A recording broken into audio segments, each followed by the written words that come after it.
और आपको दिखाते हैं तस्वीरें। स्मृति ईरानी ने नामांकन दाखिल कर दिया है, नामांकन कर दिया है।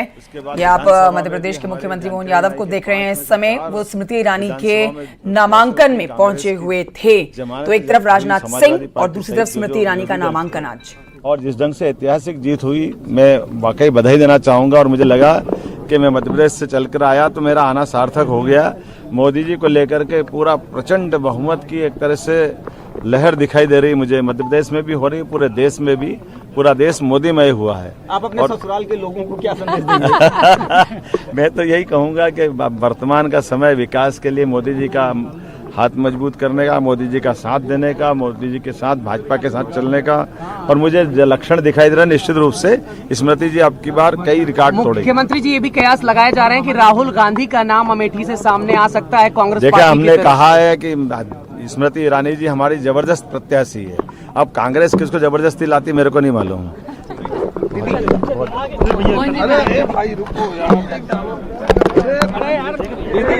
प्रत्याशी ने अपना फॉर्म आप सुन रहे हैं। जो आप देख रहे हैं कि लगातार मध्य प्रदेश के साथ साथ उत्तर प्रदेश के चुनावों में भी अपनी पूरी भागीदारी दे रहे हैं। स्टार प्रचारकों की लिस्ट में इनका भी नाम आता है। आज स्मृति ईरानी के नामांकन में भी ये शामिल हुए हैं। स्मृति ईरानी की ये तस्वीरें आप उस समय की एक्सक्लूसिवली न्यूज 18 उत्तर प्रदेश उत्तराखंड पर देख रहे हैं, जब नामांकन दाखिल करने पहुंची थी। कल भगवान राम का आशीर्वाद लेने के लिए अयोध्या पहुंची हुई थी। रामलला का आशीर्वाद लेने के बाद आज आपने देखा कि यहां नामांकन दाखिल कर दिया गया है स्मृति ईरानी की तरफ से। बेहद महत्वपूर्ण सीट अमेठी, जहां से बीजेपी की कद्दावर नेता स्मृति ईरानी ने तीसरी बार ये टिकट पाया है। पहला चुनाव यहां से हारी, दूसरा चुनाव राहुल गांधी से महज 50,000 वोटों से जीती और एक बार फिर से अपनी जीत का दावा ठोकते हुए और लाखों के मार्जिन से इस सीट को जीतने की बात वो कर रही हैं। और इसीलिए देखिए, बीजेपी पूरी तरह से अपनी जीत के लिए आश्वस्त आ रही थी नजर इस सीट पर, और बिना सोचे उन्होंने फिर से स्मृति ईरानी का नाम जो है वो आगे कर दिया। हालांकि दूसरी तरफ कांग्रेस के लिए अब भी ये सीट जिस पर उम्मीदवार के नाम का ऐलान नहीं किया गया है, कंफ्यूजन की स्थिति बरकरार है पार्टी में।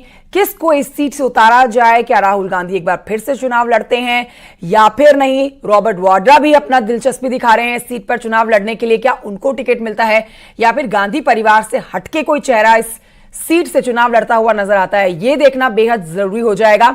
हालांकि सीसी की बैठक भी हुई थी अभी 2 दिन पहले, जिसमें यह खबरें छनकर आई कि राहुल गांधी ही स्मृति ईरानी को इस सीट से टक्कर देने वाले हैं। बहरहाल तस्वीरें आप देख रहे हैं। नामांकन से पहले रोड शो भी किया है ना सिर्फ स्मृति ईरानी, बल्कि आज राजनाथ सिंह ने भी रोड शो किया। हनुमान मंदिर पहुंचे, मत्था वहां टेका, पूजा अर्चना करने के बाद आज राजनाथ सिंह ने भी अपना नामांकन दे दिया है, दाखिल कर दिया है। और स्मृति ईरानी ने भी। चौथे चरण में मतदान होना है अमेठी लोकसभा सीट पे। बेहद महत्वपूर्ण ये सीट। अगर आप विपक्ष की बात करते हैं, कांग्रेस की बात करते हैं, तो कांग्रेस का गढ़ माने जाने वाली ये सीट, जिस पर अब बीजेपी का पिछले चुनाव से दबदबा बरकरार है। अब देखना यह होगा जरूरी कि इस बार भी कमल यहां पर खिलता है या फिर यहां से बड़ा उलटफेर होता हुआ नजर आता है। यह भी जानकारी आपको दे देते हैं कि मुकाबला यहां त्रिकोणीय ही होने वाला है, क्योंकि बसपा ने भी साफ कर दिया है कि वो भी अपना प्रत्याशी यहां से उतारेगी। तो आप मान के चलिए कि स्मृति ईरानी को 2 कैंडिडेट जरूर टक्कर यहां देंगे। पर स्मृति ईरानी जिस तरह से अमेठी की जनता के बीच में पिछले कई दिनों से मौजूद है, अपने घर में यहां पर गृह प्रवेश करने के बाद लगातार जनसभाएं कर रही हैं, लोगों के बीच जा रही हैं और अपनी जीत का दावा कर रही हैं, उससे आप कह सकते हैं कि स्मृति ईरानी सिर्फ एक बड़े मार्जिन से जीत बनाने के लिए यहां काम करती हुई नजर आ रही है, क्योंकि उनको पूरा भरोसा है कि जिस तरह का प्यार भरोसा उनको अमेठी की जनता से मिल रहा है, वो उनको जीत दिलाने वाले हैं। पप्पू पांडे और जानकारी देंगे। पप्पू पांडे, हमने देखा कि रोड शो में भारी संख्या में यहां पर लोग जुटे और नामांकन की तस्वीरें भी दिखा रहे हैं। इस समय क्या हलचल है? नामांकन दाखिल हो चुका है?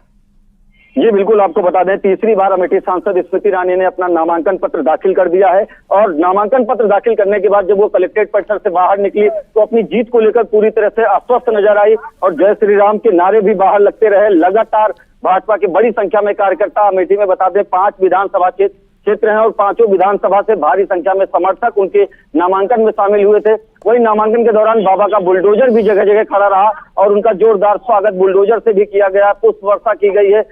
जिस तरीके से अमेठी सांसद स्मृति ईरानी लगातार अमेठी में सक्रिय हैं और अमेठी के गांव-गांव पहुंच रही हैं, लोगों से जनसंपर्क कर रही हैं, तो ये साफ तौर पर कहा जा सकता है कि भारतीय जनता पार्टी एक बड़ी बढ़त के साथ अमेठी में है।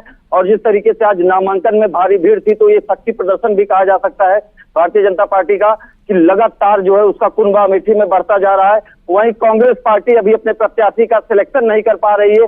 20 मई को यहाँ पर इलेक्शन है, लेकिन पार्टी अभी प्रत्याशी का कांग्रेस ही सिलेक्शन नहीं, नहीं कर पप्पू पा रही पांडे है। यहाँ से तो बसपा भी अपना प्रत्याशी उतारेगी, वो तो बस इंतजार कर रही है कांग्रेस पार्टी के प्रत्याशी के नाम की घोषणा की। हालांकि मेरा सवाल यहाँ मोहन यादव जी से जुड़ा हुआ है, जिन्होंने कहा कि जबरदस्त प्रत्याशी हैं स्मृति ईरानी और जबरदस्ती के प्रत्याशी यहाँ पर राहुल गांधी होने वाले हैं। क्या आपको वहां पर माहौल बनता हुआ नजर आ रहा है कि यहाँ से राहुल गांधी ही चुनावी मैदान में होंगे, या फिर रॉबर्ट वाड्रा भी आ सकते हैं चुनावी मैदान में? क्योंकि रॉबर्ट वाड्रा अपनी दिलचस्पी दिखा रहे हैं इस सीट से चुनाव लड़ने के लिए। बसपा का नाम यहाँ पे चल रहा था, तो बसपा ने अयोध्या के रहने वाले रवि प्रकाश मौर्य को अपना प्रत्याशी बना दिया है। वहीं रॉबर्ट वाड्रा अमेठी सीट से फिलहाल पूरी तरह से क्लीन बोल्ड हो चुके हैं। गांधी परिवार से राहुल गांधी या प्रियंका गांधी अमेठी में ताल ठोक सकते हैं। बताया जा रहा है 24 घंटे या फिर कुछ घंटों के अंदर ही वो सूची आ सकती है, जब गांधी परिवार अपने प्रत्याशी का ऐलान कर देगा। फिलहाल कांग्रेस पार्टी के लोग ये दावा कर रहे हैं कि हम गांव-गांव पहुंच रहे हैं और हमारे साथ बड़ी संख्या में अमेठी के कार्यकर्ता हैं। लेकिन ये सच है कि आज भारतीय जनता पार्टी का कुनबा अमेठी में लगातार बढ़ता जा रहा है और स्मृति ईरानी मजबूत प्रत्याशी के तौर पर क्षेत्र में है और एक मजबूत ताल ठोक रही है। तस्वीरें जो हम दिखा रहे हैं पप्पू पांडे, हम दो तस्वीरें टेलीविजन स्क्रीन पर दिखा रहे हैं, एक तो नामांकन के दौरान की और एक रोड शो के दौरान की। रोड शो के दौरान की तस्वीरों में देख सकते हैं भारी भीड़ पहुंची हुई है। बीजेपी के कार्यकर्ता, बीजेपी के समर्थक, नेता, भारी संख्या में यहाँ पर लोग जुटे हुए हैं। क्या लगता है ये इतनी भारी भीड़ जो यहाँ स्मृति ईरानी के रोड शो में पहुंची हुई है, लग रहा है कि लहर पूरी तरह से बीजेपी की पार्टी की तरफ जाती हुई नजर आ रही है, स्मृति ईरानी के ही यहाँ पर हक में जाती हुई नजर आ रही है? मैं आपको बता दूं, अमेठी लोकसभा क्षेत्र का जगदीशपुर विधानसभा मुस्लिम बहुल क्षेत्र कहा जाता है, लेकिन बड़ी संख्या में मुस्लिम महिलाएं उनके नामांकन में शामिल हुई और वो भी पूरी तरीके से उत्साह से लबरेज नजर आई। स्मृति ईरानी का जयघोष कर रही थी और इस बार तीसरी बार जो यहाँ से प्रत्याशी बनाई गई हैं उनको जिताने को लेकर उन्होंने कहा कि अल्पसंख्यक समाज के लोग भी बड़ी संख्या में भारतीय जनता पार्टी के साथ हैं, लेकिन 20 मई को यह तय होगा कि अमेठी की जनता किसे अपना सांसद बनाती है। 5वें चरण में यहाँ पे मतदान होना है। वहीं कांग्रेस के प्रत्याशी का अभी इंतजार किया जा रहा है। कांग्रेस पार्टी की तरफ से बैठक हुई है, पप्पू यादव सीसी की जो बैठक हुई थी उसमें ये निकल कर आया, सोर्स बता रहे हैं कि यहाँ पर राहुल गांधी जो है चुनावी मैदान में ताल एक बार फिर से ठोकेंगे। लेकिन क्या आपको लग रहा है, क्या आने वाले कुछ ही घंटे, आप कहिए आज में या फिर कल में, यहां पर घोषणा हो जाएगी कांग्रेस पार्टी के उम्मीदवार के नाम की और राहुल गांधी ही यहां पर चुनावी मैदान में होंगे? बिल्कुल, आपको बता दें, जो मेरे सोर्सेस अब तक मेरे को बता पा रहे हैं उसमें से राहुल गांधी के नाम का ऐलान कल हो सकता है। कल वो सूची आएगी जिसको लेकर के अमेठी और रायबरेली के प्रत्याशियों के नाम पर मोहर लगेगी। हालांकि सब तय हो गया है और राहुल गांधी, प्रियंका गांधी ने भी दोनों सीट को लेकर सूत्र बता रहे हैं कि हाँ कर दिए हैं, लेकिन इंतजार किया जा रहा है उस सूची का। कांग्रेस पार्टी के कार्यकर्ता ये दावा जरूर कर रहे हैं कि सूची किसी भी वक्त आ सकती है, लेकिन न्यूज़ 18 के पास जो सोर्सेस हैं। ठीक है पप्पू पांडे, बहुत शुक्रिया आपका जानकारी के लिए। एक बार अपने दर्शकों को सुना देते हैं कि नामांकन देने के बाद, नामांकन दाखिल करने के बाद स्मृति ईरानी ने क्या कहा है।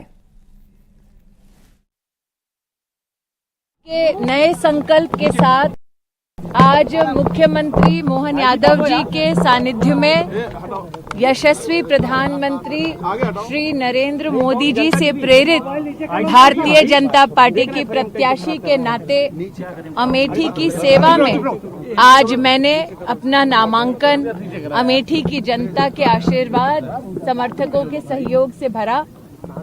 ये वो क्षेत्र है जिसमें माननीय प्रधानमंत्री जी ने जयघोष किया था कि हम क्षेत्र में बदलाव की दृष्टि से अपना प्रत्याशी दे रहे हैं।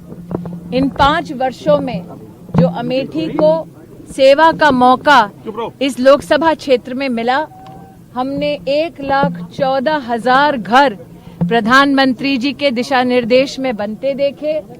4 लाख परिवारों को जीवन में पहली बार अमेठी में शौचालय मिला अपने घर में।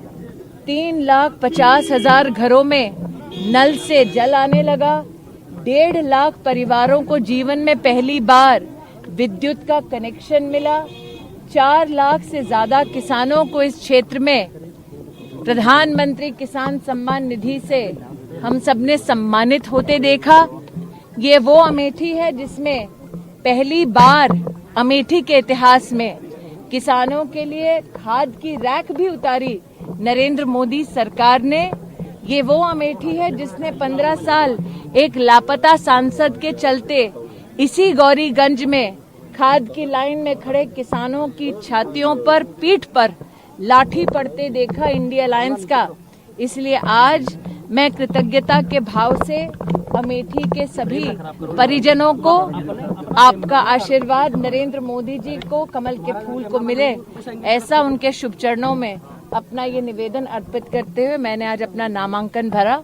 मैं अपने पार्टी के राष्ट्रीय अध्यक्ष श्री नड्डा जी को, माननीय प्रधानमंत्री जी को, माननीय मुख्यमंत्री जी को और विशेष अमित भाई को आभार व्यक्त करती हूं कि उन्होंने पुनः